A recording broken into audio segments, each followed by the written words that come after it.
नरवाना में बसंत पंचमी और सर छोटू राम जी की जयंती के उपलक्ष्य पर आयोजित कार्यक्रम में कुमारी शैलजा ने शिरकत की और कहा, कल पेश हुए बजट को केवल दिखावा बताया है। जो असली मुद्दा हमारे देश की अर्थव्यवस्था से जुड़ा हुआ है उसका कहीं भी बजट में जिक्र नहीं है। देखिए रिपोर्ट।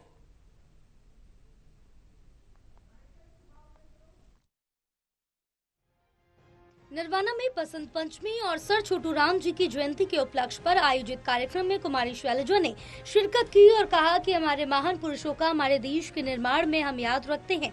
साथ ही उन्होंने कल पेश हुए बजट को केवल दिखावा बताया। जो असली मुद्दा हमारे देश की अर्थव्यवस्था से जुड़ा हुआ है उसका कहीं भी बजट में जिक्र नहीं हुआ। उन्होंने कहा कि अर्थव्यवस्था शुरू कहाँ से होती है, ग्रामीण अंचल से शुरू होती और किस तरह अन्नदाता से गरीब मजदूरों से शुरू होती है। उसके बाद बात आती है अपॉइंटमेंट की, रोजगार की। दोनों के लिए आपको कुछ नजर नहीं आ रहा। यहाँ पर फिर से केवल बातों में उलझा कर रख दिया। कुमारी शैलजा ने आगे ये भी कहा कि बजट में जो असली मुद्दा था एमएसपी का, ना उसकी बात की है। कानूनी तौर पर एमएसपी जो एक दर्जा दिया जाए उसकी बात कहीं भी नहीं, क्योंकि उनकी सोच भी नहीं। उनके साथ साथ जो किसान के ऋण की बात होती है उसके बारे में भी एक शब्द नहीं।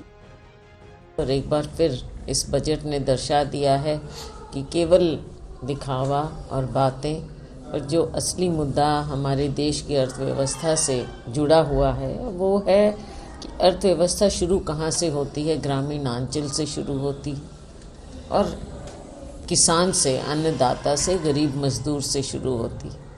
उसके बाद बात आती है एम्प्लॉयमेंट की, रोज़गार की। दोनों के लिए आपको कुछ नज़र नहीं आ रहा है। यहाँ पर किसान को फिर से केवल बातों में उलझा कर रख दिया है।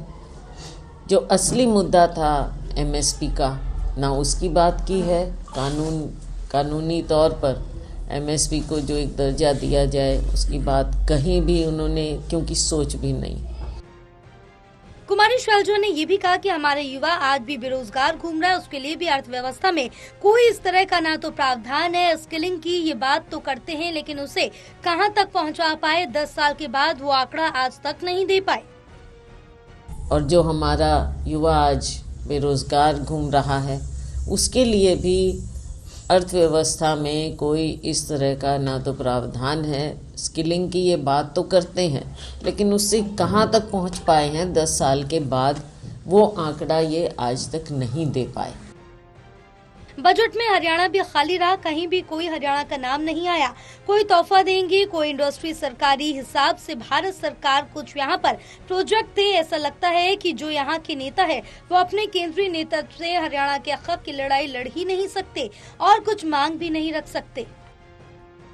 ऐसा लगता है कि जो यहाँ के नेता हैं वो अपने केंद्रीय नेतृत्व से हरियाणा के हक की लड़ाई लड़ ही नहीं सकते हैं और कुछ मांग भी नहीं रख सकते हैं। दिल्ली में यमुना के पानी को लेकर दिए गए बयान पर कहा कि मेरा तो ये मानना है कि वो दोनों बीजेपी और आम आदमी पार्टी एक दूसरे के साथ नूरा कुश्ती करते हैं, एक दूसरे पर डालते हैं। इनमें कोई दो राय नहीं है कि हमारे देश के, हमारे हरियाणा की भी मैं बात करूं, हमारे तकरीबन जो भी पानी के स्रोत कहे या कोई भी जलाशय है, जो भी है सारे टॉक्सिक हो चुके हैं। उसके बारे में कोई सोच नहीं रहा। चाहे दिल्ली चाहे हरियाणा, पानी दिल्ली में आता है, हमारे पास भी आता है, तो ये सारा सभी जितने वाटर सोर्सेज सब प्रदूषित हो चुके हैं, टॉक्सिक हैं। इसमें कोई दो राय नहीं है कि हमारे देश के, हमारे हरियाणा की भी मैं बात करूं, हमारे तकरीबन जो भी पानी के स्रोत कहें या कोई भी जलाशय हैं, जो भी हैं सारे टॉक्सिक हो चुके हैं और उसके बारे में कोई सोच नहीं रहा है। चाहे दिल्ली है चाहे हरियाणा है, पानी आता है, दिल्ली में आता है, हमारे पास भी आता है।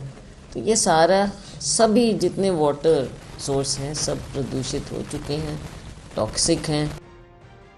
बता दें कि बसंत पंचमी और सर छोटू राम जी की जयंती पर आयोजित कार्यक्रम में उनके साथ कांग्रेस के वरिष्ठ नेता संपत सिंह और पूर्वी मंत्री वीरेंद्र सिंह मौजूद थे। टोटल टीवी के लिए गुलशन चावला की रिपोर्ट।